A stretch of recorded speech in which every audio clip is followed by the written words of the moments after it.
자, 먼저 국민의힘 최영두 원내대변인 연결돼 있습니다. 안녕하십니까? 네, 안녕하십니까. 어제 원내 대표단끼리 만나서 이야기를 나누기로 했는데 어제 왜 무산이 됐나요? 이게 지금 무산된 게 아니고요. 예. 대표끼리 아무 수시로 연락도 하고 서로 만나고 할 사이인데 지금 여당이 갑자기 태도를 바꾸어서 이 국회에서 여야 대북규탄 공동결의안을 채택하지 않겠다라고 바꿨었기 때문입니다. 그래서 지금 저희들은 어젯밤 오늘 오전까지도 계속 지금 요청하고 있는데 예. 당초 예정했던 대로 본회의를 열어서 예. 대북 공동규탄 결의안도 채택을 하고 또 이 과정에서 여러 가지 석연찮은 점들에 대해서 긴급 현안질을 통해서 여야가 정부로부터 설명도 듣고 또 따질 것은 따지자 이렇게 요구를 하고 있습니다. 그런데 지금 민주당이 묵묵부답인 셈이죠. 거절하고 있는 셈입니다. 그러니까 지금 국민의힘에서 요구하는 것은 긴급 현안 질의 플러스 대북 규탄 결의안 이 두 가지인 것이죠? 그렇습니다. 지금 민주당에서는 둘 다 안 하겠다는 겁니까?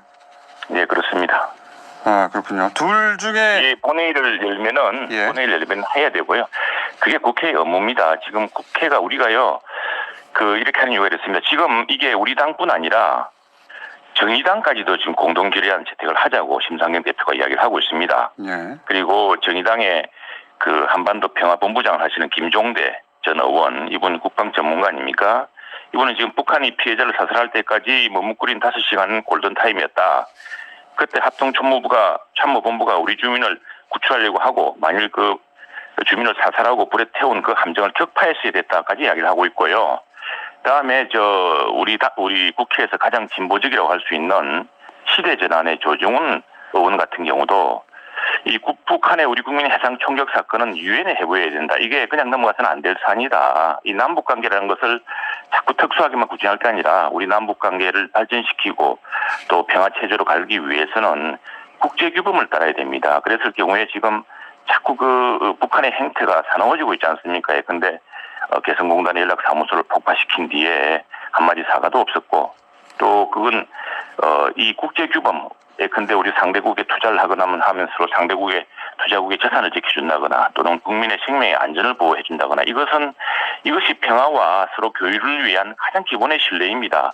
이 신뢰와 교류의 원칙을 가르치기 위해서라도 이걸 정착시키기 위해서라도 이번부터라도 국제 기준을 따라야 되고 또 거기에 따라서 합당하게 사과도 하고 사후 보장도 하고 책임자는 가려내고 이렇게 해야 되거든요. 이걸 하기 위해서 지금 공동결의안이 필요하다는 겁니다. 지금 도대체 정확하게 정체를 알 수 없는 통지문 하나로 모든 것이 해결됐다고 하는데 조금 전에 방송을 들어보니까 이게 미국에서도 논란이다 한데 그건 정말 가당치도 않은 말씀입니다. 국제적으로 이런 유례를 찾기 힘들 겁니다. 보통 사과를 한다면은 최소한 그 나라 방송에서 이런 일이 있었는데 안타깝게 되었다든가 그래서 앞으로 우리 군이 이 초동 단계에서 좀 과잉을 했는데 하지 말아달라든가 이런 발표 내지는 최고 지도자가 발표를 하다든가 해야 되는데 이건 통지문이라는 것을 보냈는데 그 통지문을 청와대가 대리로 읽었습니다. 읽고 엄청난 의미를 부여하고 있습니다. 나중에 북한이 우리는 잘 모르는 문구에다가 어떻게 할 겁니까? 그러니까 지금 우리가 해야 될 것은 국회가 가르치고자 하는 것은 국회가 우리 국민들과 함께 우리 대한민국 정부 대통령에도 전하고 또 북한 당국에도 전하고 싶은 것은 제발 우리가 평화와 교류를 원하듯이 북한도 국제규범과 우리 국민의 생명 또 다른 나라 국민의 생명 그리고 재산을 보호하고 국제 기준에 맞게끔 행동해달라. 잘못되었으면은 거기에 합당한 책임과 진상을 밝혀달라고 요구를 해야 합니다. 그냥 이렇게 두루뭉술이로 이래저기다 빨리 나왔다 이런 식으로는 전혀 남북관계도 발전할 수가 없고요. 우리 남북 간의 평화나 교류 체제를 확보할 수도 없습니다. 그게 우리 생각입니다. 알겠습니다. 그럼 정리하자면 구출하지 않은 군의 책임도 물어야 하고 그리고 두 번째로 제대로 사과하려면 김정은 위원장이 북한의 방송이나 이런 공식적인 자리에서 사과를 해야지 그걸 사과를 받아들일 수 있다. 이렇게 정리하면 되겠습니까? 무슨 대통령이 지난 보고받은 시간부터 이후까지 우리 국민의 구출을 위해서 무슨 노력을 했느냐. 지금 알고 보니까 친서도 오고 갈 정도로 서로 통신선이 남아있다는 거 아닙니까? 예. 통신선이 없다고 하더라도 이 해상에서는 서로 해상 통신을 통해서 북한군 해군에게 지금 우리 국민이 한 사람 표류하고 있는 것 같은데 이 국민에 대해서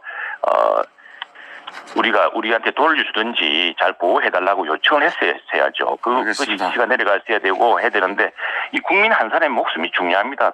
이 미국이나 선진국 보십시오. 미국, 독일 이런 나라 보시면은 일본도 그렇습니다. 심지어 그 국민 한 사람 구출하기 위해서 전직 대통령이 나가고 현직 국가 수반이 상대국을 방문해서 그 생명을 구출해 오지 않습니까? 그런데 7시간, 8시간 동안 끌려다니고 하는 걸 뻔히 알면서 그 국민을 구출하지 못한 책임, 거기에 대한 그 지시를 구체적으로 하지 않은 책임, 아직까지도 그렇게 억울하게 두건 그래서 더구나 참혹하게 세상을 떠난 그 우리 국민에 대한 유감이라든가 그 유족에 대한 사과 한마디 없지 않습니까? 이게 제대로 된 정부, 제대로 된 국가 체제로 할 수가 없죠. 알겠습니다. 시간도 따지려고 했던 겁니다. 네. 시간 관계상 여기까지 듣겠는데, 그러니까 마지막으로는 대통령의 책임을 물어야 된다. 그렇게 정리하면 되겠죠? 대통령이 그 사실 실제로 뭘 하셨는지 분명히 밝히셔야 되고 북한의 분명한 메시지를 전해야 됩니다. 그리고 알겠습니다. 우리 이렇게 돌아가신 우리 국민과 그 가족들 그리고 이것으로 해서 큰 충격과 의원님 저희가 같은 시간을 배분했기 때문에 네, 여기까지 듣겠습니다. 감사합니다. 네. 바로 이어서 박성준 민주당 원내 대변인